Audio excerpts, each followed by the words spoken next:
Alrighty, y'all. Welcome to Joe's Retro World. Today, we're going to talk about the bad side, the ugly side of retro gaming, y'all. Alright, let's get into it. Right here on this bottom right, I have an Ikigami TM2090R BVM. That's a broadcasting video monitor.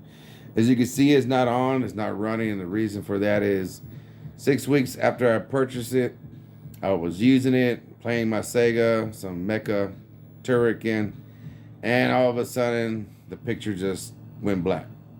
I was like, oh my God, what happened? So I turned it off, turned it back on. It showed for about a minute, but then it turned off. So it, apparently it has some capacitors that finally went bad after all these years. It was made in November 2004. And because it's a broadcasting video monitor, I know it has a lot of hours. A broadcasting video monitor of this size and quality was used extensively because it was such a good broadcasting video monitor that a lot of places use them. This was the competitor to a Sony Trinitron, and a lot of people would say that these Ikagamis are actually better than the Trinitron monitor. That's other people's opinion. I personally have never had a Sony Trinitron monitor to compare it to. I've only had this one broadcasting video monitor, and in the short time that I had it, I can vouch for it that the quality is just excellent. It's just out of sight. This one has 900 lines of resolution. I'm able to adjust everything from horizontal to vertical to color to saturation to contrast, everything I could possibly think of just with the push of a button of the tray in the front. It pulls out. Boom, I do my adjustments with the 240p test suite, and it's good to go. And this was the great thing about these Ikigamis. But unfortunately, like I said, it went out. So now, after spending $400 of my hard-earned money, I'm stuck with basically junk until I can fix it. And that's the ugly side of retro gaming, is that you just never know what's gonna happen. You can buy a system, it can work that first 2 days, day, and then all of a sudden a week later it just completely dies on you. And you're stuck with it and you're stuck wondering, what am I gonna do? I just spent all this money. And it's hard to come to a decision because there's not too many people out there that still maintain and operate and repair CRT TV, commercial TVs, professional video monitors, broadcasting video monitors, or even VGA CRTs like I have on top of the Dell, which is a low-end Dell 17-inch VGA monitor, but it's still a beautiful one as you can see. And with that it comes complication. You know, you're thinking to yourself, well, I live in New York City. What am I going to do? There's nobody here. There's somebody in California that'll repair, but am I really going to spend $200 to ship it to them and then rely that that person's going to ship it back properly, you know, once it's done and not get damaged or lost? So you're stuck with having to spend more money, or you're going to have to do like I'm going to have to do. I'm just going to have to go through and replace these capacitors myself. I'm going to go over to the power board, start there. I'm going to go ahead and replace all those. And the only way for me to know what the values are of these capacitors, the electrolytic capacitors, is to go through and look physically on the board and see what microfarad and what voltage that capacitor is. But also I need to see what size it is, because the height and width of the capacitor matters too. You can't just go and just say, oh, well, here, I got one with the same microfarad voltage. Yeah, but it may be only 2 millimeters in diameter, and the one that you took off was 6 to 7. So when you go to fit it in the same slot, it's just not going to fit correctly. And it's going to maybe cause you issues with other capacitors nearby or anything like that, or any other, you know, device or whatever system next to it or whatever, you know? So you have to take that into consideration. And then you're like, well, where am I going to find the capacitors? That's the other thing. You're going to have to research that. And if you're new to retro gaming, you're not going to know nothing. And it's hard to go out there and find this information out without having to go through and watch thousands of videos on YouTube just to get a simple answer of boom, where to find capacitors. So then you go to Mouser.com and you finally find super high end, high quality capacitors, electrolytic capacitors, ceramic capacitors, whatever kind of capacitor you can possibly think of, diode, everything else that you need, you can find it there at Mouser.com. And unless you find a video that somebody explains that to you, you're not gonna know. Even Googling it, it's not gonna come up. It's gonna give you Amazon and eBay and AliExpress and all these other places that sell really cheap capacitors that are made in the poorest of quality, man. And that really sucks because you're taking your time to replace all these capacitors and you just ended up putting weak and sorry capacitors components that are going to burn out within 5 years, not even that maybe.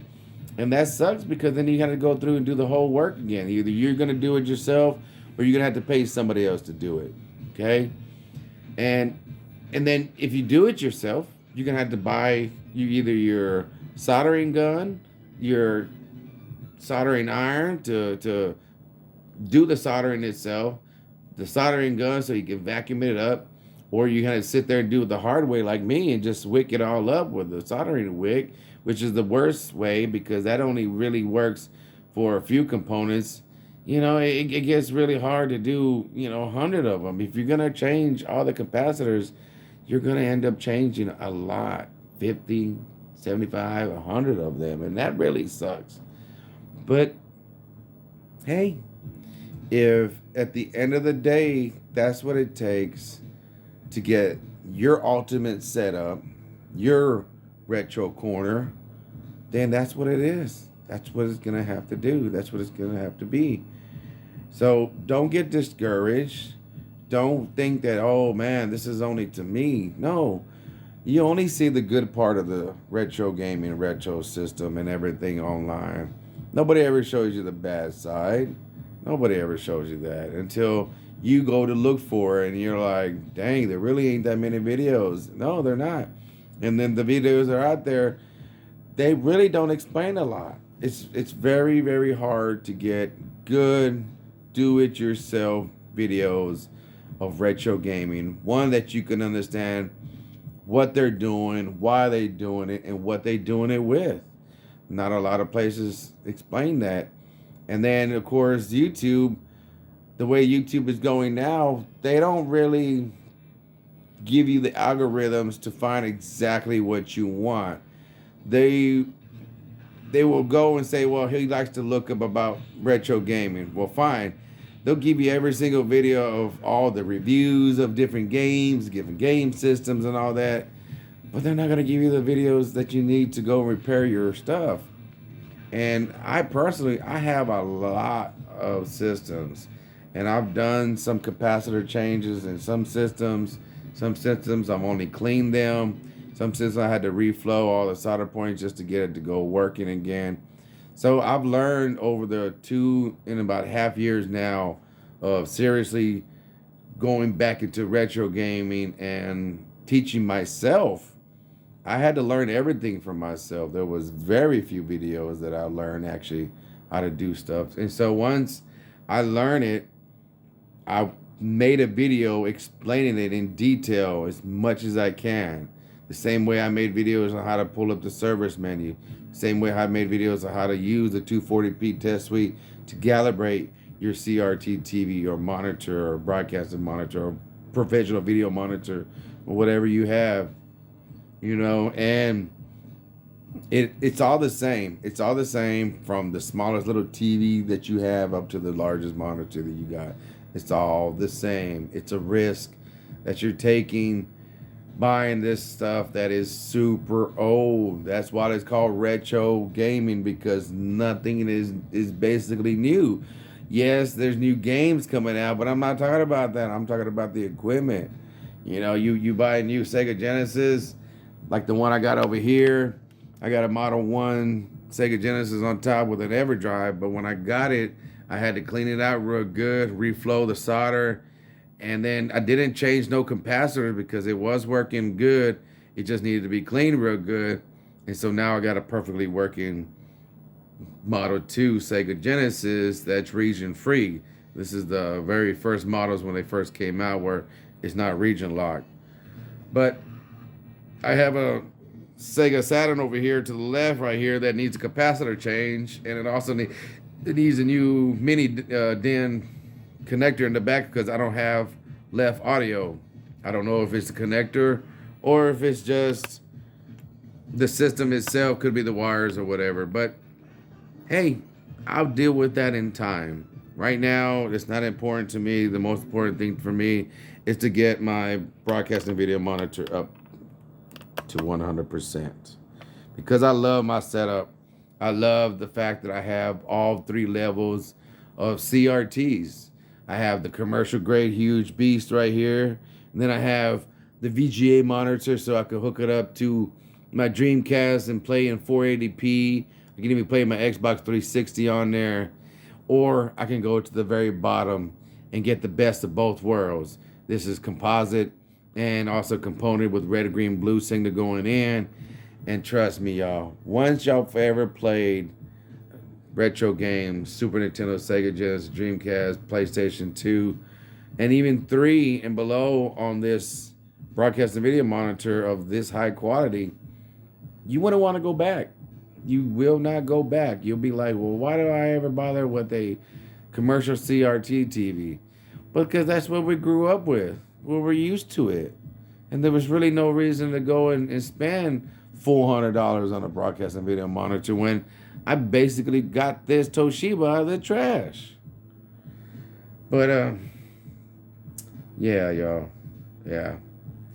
That's where I'm at. And yes, I'm a little upset about it, but it's okay. It's a learning experience. And when I do the capacitor change, I will make a detailed video explaining how to do it and do it safely and what I did and all that. But okay. Until next time, y'all. Peace and much love from Joe's Retro World.